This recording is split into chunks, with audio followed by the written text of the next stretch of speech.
4 से 5 दिन पहले गौतम अडानी का नेटवर्थ ऑलमोस्ट $120 बिलियन पर था, लेकिन अभी $113 बिलियन पर आ चुका है। तो ऐसा क्या हुआ है इन 3 दिनों में कि अडानी ग्रुप को 48,000 करोड़ का लॉस हो गया है। तो अडानी ग्रुप 27 जनवरी 23 को अपना IPO लाने वाली थी, जो कि इंडिया का अभी तक का सबसे बड़ा IPO होने वाला था, जिससे ये मार्केट से 20,000 करोड़ रुपए उठाने वाले थे।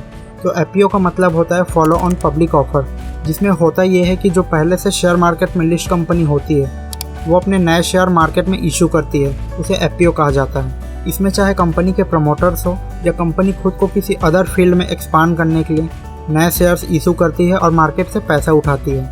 इसके अलावा कंपनी अपने डेप्ट रीपेमेंट के लिए भी IPO लाती है, जिससे एक कंपनी IPO के बाद फिर से मार्केट से पैसे उठाती है। तो अडानी ग्रुप 20,000 करोड़ जो IPO से उठाएगी, जिसमें almost 10,000 crore green hydrogen ecosystem, airport facilities, greenfield expressway, ये तीनों सेक्टर में लगाने वाली थी। और जो बाकी का पैसा है ऑलमोस्ट 4,000 करोड़, जिससे ये अपने डेप्ट रीपेमेंट करने वाले थे। तो IPO के जस्ट 3 दिन पहले US के एक इन्वेस्टमेंट रिसर्च फर्म हिंडनबर्ग एक रिसर्च पब्लिश करता है, जिसमें उनका कहना था कि अडानी ग्रुप अपने इन्वेस्टर के साथ फ्रॉड कर रहा है।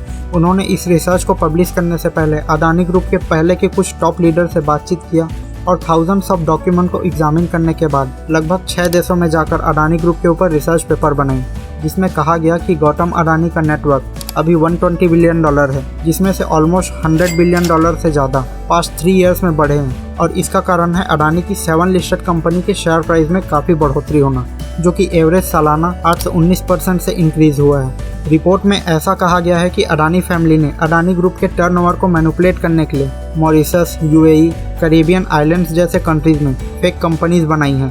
ये वही आइलैंड है जहां ब्लैक का पैसा वाइट किया जाता है। तो इसके बारे में किसी और वीडियो में बात करेंगे। तो इनके अनुसार ये फेक कंपनी से काफ़ी सारे इंपोर्ट और एक्सपोर्ट के डॉक्यूमेंट्स बनाए हैं, जिनसे कंपनी में डुप्लीकेट सेल्स और रेवेन्यू दिखाए हैं। और जब कंपनी के स्टॉक वैल्यू काफ़ी ज़्यादा बढ़ गई, जो कि इनके हिसाब से ऑलमोस्ट अभी भी 85% ओवर वैल्यूड है, और जब शेयर प्राइस काफ़ी बढ़ गई तो अपने शेयर को एज ए कोलैटरल रखकर काफ़ी बैंकों से लोन लिया गया। और इसके अलावा ये अकाउंटिंग फ्रॉड्स में भी शामिल है। और इस रिपोर्ट में ये भी क्लेम किया जा रहा है कि गवर्नमेंट सिग्निफिकेंट फ्रॉड जैसे मनी लॉन्ड्रिंग, टैक्स इन्वेजन और करप्शन में भी ये शामिल है। और इस रिपोर्ट के चलते हिंडनबर्ग ने अडानी ग्रुप में शॉर्ट पोजीशन भी ले लिया है।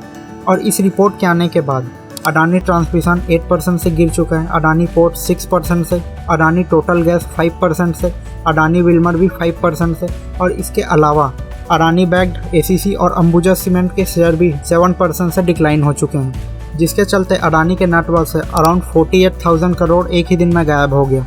तो पहले भी ऐसी बहुत सी अफवाहों में कहा गया था कि अडानी ग्रुप को ही गवर्नमेंट कॉन्ट्रैक्ट्स क्यों मिलते हैं, जिसका आंसर उन्होंने आपकी अदालत में दे भी दिया था।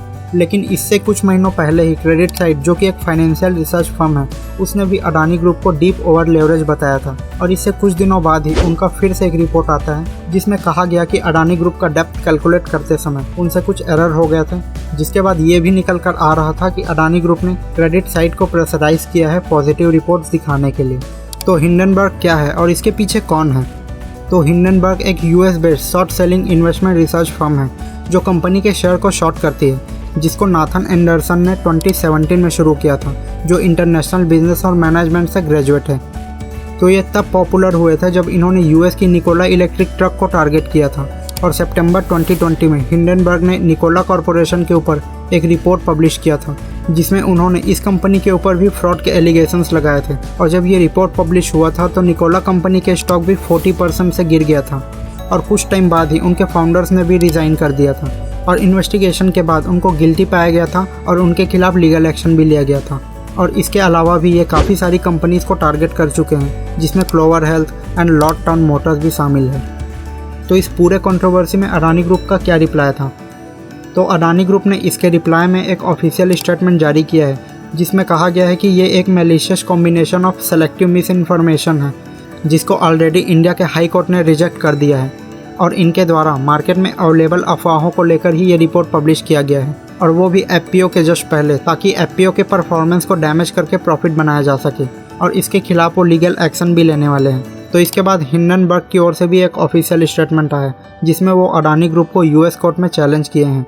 तो इस कंट्रोवर्सी के बारे में आपका क्या पॉइंट ऑफ व्यू है, कमेंट में बताइए। और चैनल पर नए हैं तो वीडियो को लाइक करके चैनल को सब्सक्राइब कर दीजिए। हम ऐसी डिटेल वीडियोस बनाते रहते हैं।